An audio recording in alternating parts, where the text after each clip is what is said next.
So I want to talk today about what is a successful mission trip and how do we measure that success. And I want to do that with 3 stories.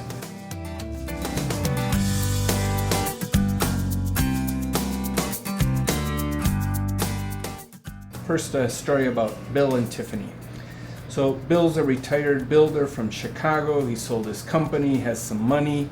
His granddaughter Tiffany came up to him after church on Sunday, and she and 24 others from their youth group are going to Honduras to build a house, and they need to raise $2,000 each, $50,000.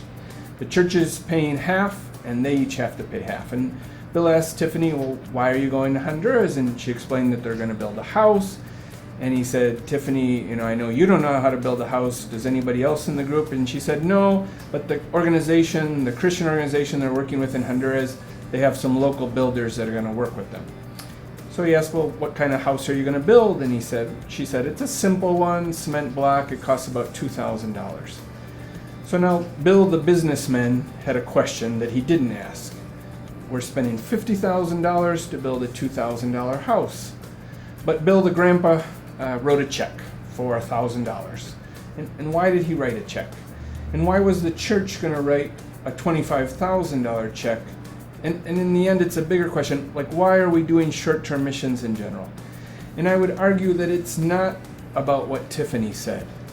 And it's not about we usually say. And it's not why lots of people explain the purpose of short-term missions. It's not to build a house or paint a church or run a VBS. If we were just building a house or painting, we could better send the money. So why are we writing the checks? Why are we going on short-term missions?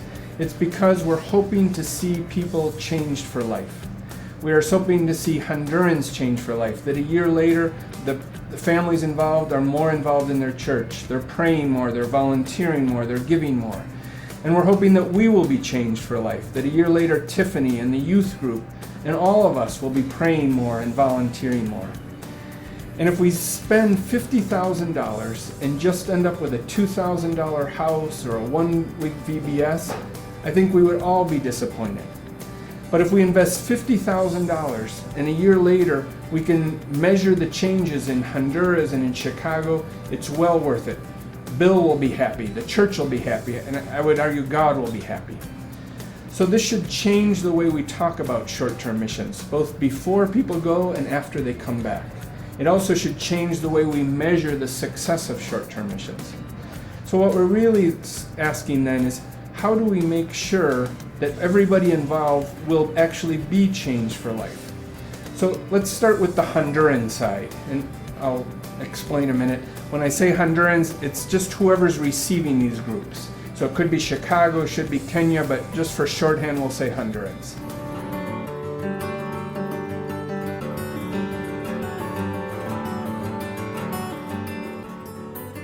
And that brings me to my second story.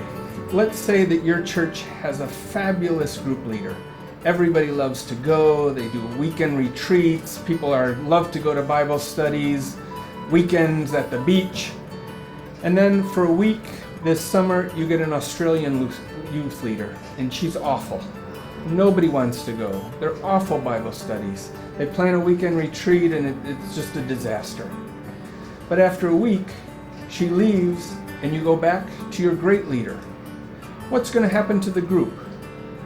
That great leader may even turn this awful week-long experience with the Australian leader into something great. Turn it into a learning experience.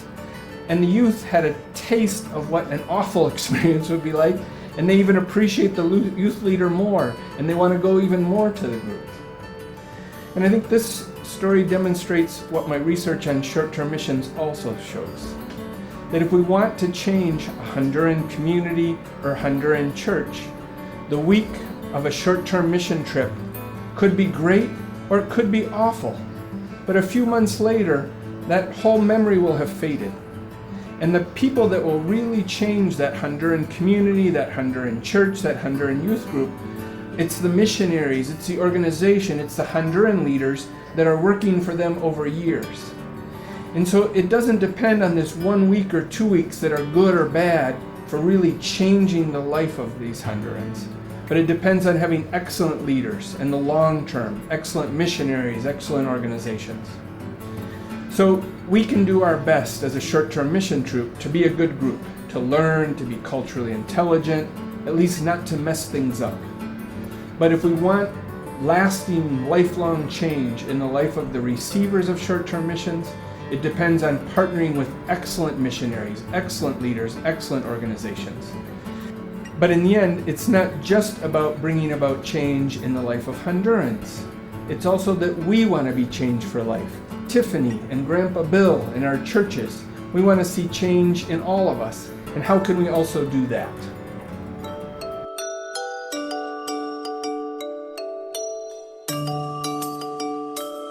This will go to my third story.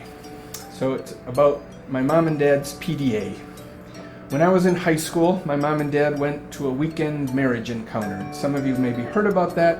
It's a 3-day weekend where you reflect and try and strengthen your marriage. They went with 25 other couples from their church, and by the end of the weekend, they all had to set goals about things they wanted to change in the marriage.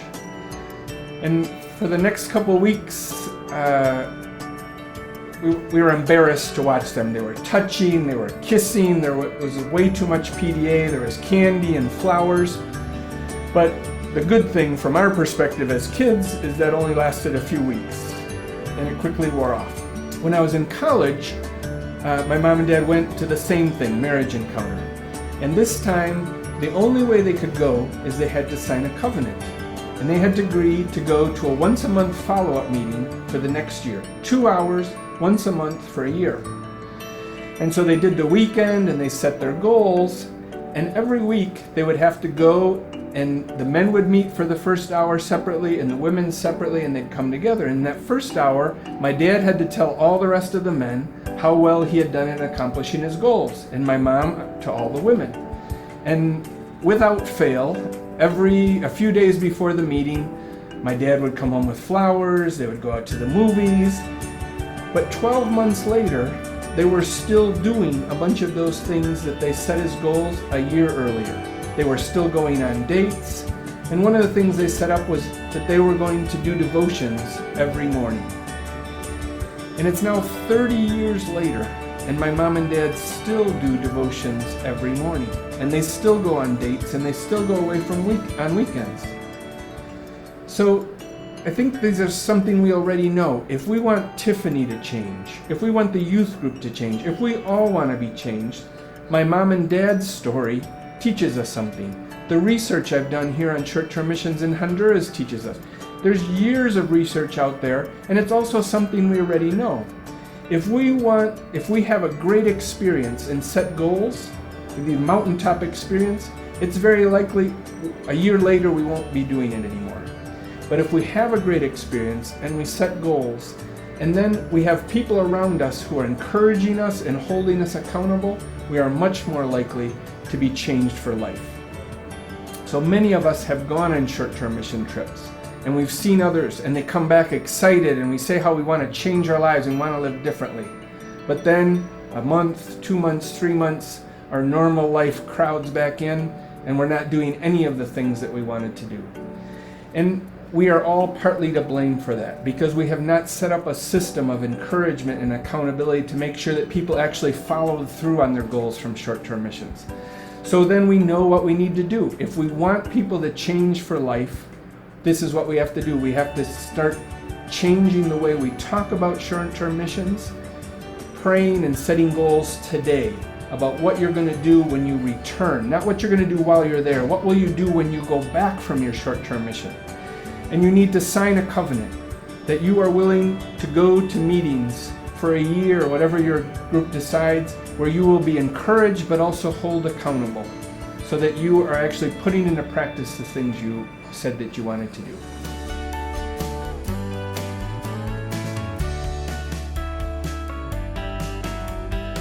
So how do we measure the success of short-term missions?